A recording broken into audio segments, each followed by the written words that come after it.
मैं बात कर रहा हूं आज यूपी विधानसभा चुनाव 2022 की। और आज हमारे साथ हमारे टॉक शो में नाज़रीन सहीद, जो समाजवादी पार्टी की मार्टी फ्रंट की वाइस प्रेसिडेंट हैं। तो हमारे टॉक शो में बहुत बहुत स्वागत है। तो आप समाजवादी पार्टी से हैं, कैसा चल रहा है समाजवादी पार्टी का इस टाइम कैंपेन?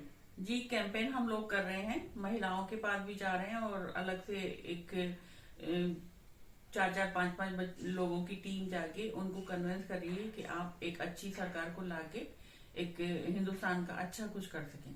अच्छा, दूसरा सवाल मेरा आपसे ये है कि अगर आपकी पार्टी जो इस टाइम सत्ता में नहीं है, अगर वो सत्ता में आती है तो वो क्या करेगी?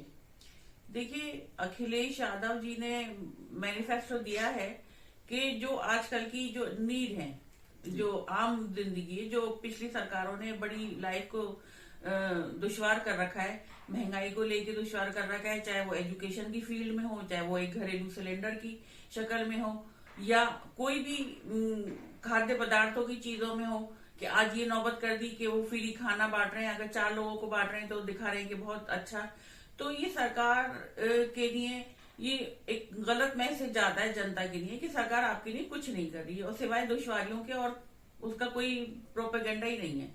तो इसलिए हमारी सरकार इस चीज को लेकर चलेगी। और मेन चीज ये कि एक तो उन्होंने वो किया, सरकार ने कि वादा किया है नौकरियों का हमारे, कि सरकारी नौकरियां मिलेंगी, नौकरियां दे के महंगाई कम करेंगे। दूसरी कुछ बिजली की चीज, हाँ, 300 यूनिट अखिलेश यादव ने मैनिफेस्टो में कहा है कि 300 यूनिट बिजली फ्री देंगे। बिजली फ्री देंगे।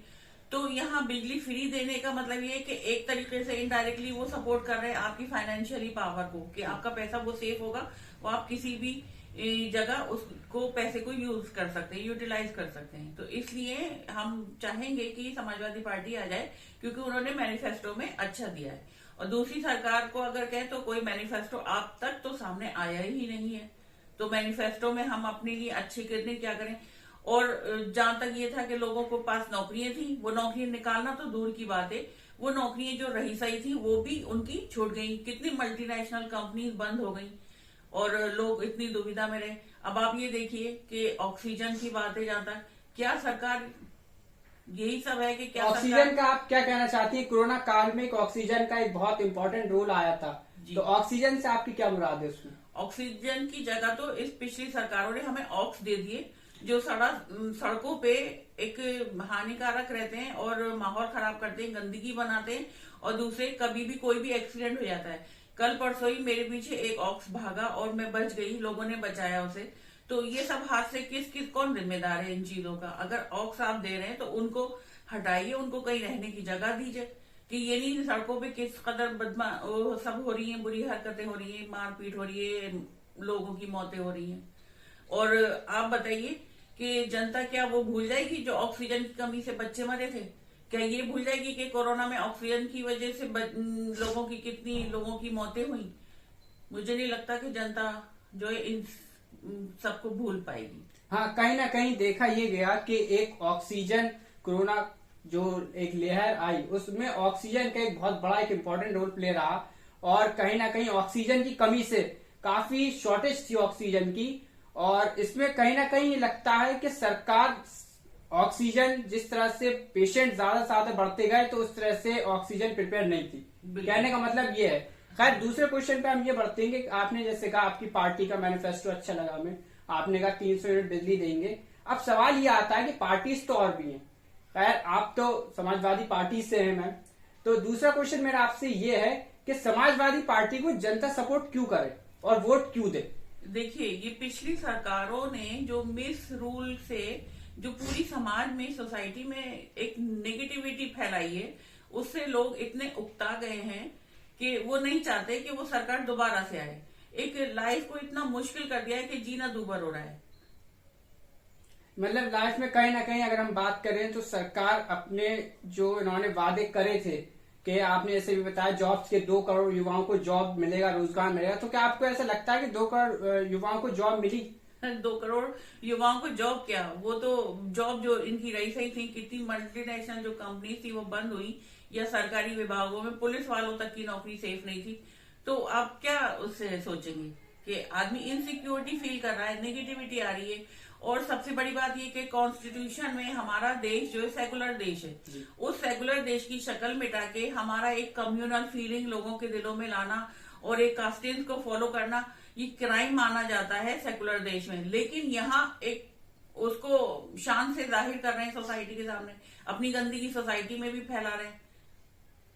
तो ये एक चीज कही जाती है कि आपका समाजवादी पार्टी का एक चीज और बीजेपी में, अभी बीजेपी ये एक वादा कर रहे हैं अमित शाह साहब और उनके पार्टीज के लीडर कि इस बार 300 के पार। तो इसमें आपको क्या लगता है कि इस बार भी बीजेपी बहुमत से आएगी, जैसा कि उनका एक आर्गुमेंट है कि उन्होंने वादा करा है कि इस बार 300 के पार। आपको क्या लगता है, क्या समाजवादी पार्टी सत्ता में आ सकती है और 300 से ज्यादा लाएगी, या इस बार बीजेपी फिर से रिपीट करेगी? देखिए, भविष्यवाणी तो मैं करती नहीं हूँ, लेकिन हाँ उम्मीद यही है और दुआ भी यही है कि खराब सरकारें ना आए, कि इसमें पहले गाने भी बन चुके थे, ऐसा नेता ना दें जो खुद को भी बर्बाद करें, समाज को बर्बाद करें और हिंदुस्तान को भी बर्बाद करें। और वादे की जहां तक बात है कि उनके बोलने का, तो वादे तो उन्होंने कहा 300 के पार नहीं, उन्होंने कहा था 15 लाख आएंगे। क्या वो 15 लाख आए? अच्छा, जनधन अकाउंट की आप बात कर रहे हैं। और आप देखिए कि जैसे अगर वो वादा कर रहे हैं कि 300 से पार, खुद उनके जो एमएलए और एमपी हैं, यहाँ तक कैबिनेट मंत्री भी वो छोड़ के इधर समाजवाद की तरफ आ रहे हैं, तो उसको क्या कहेंगे वो?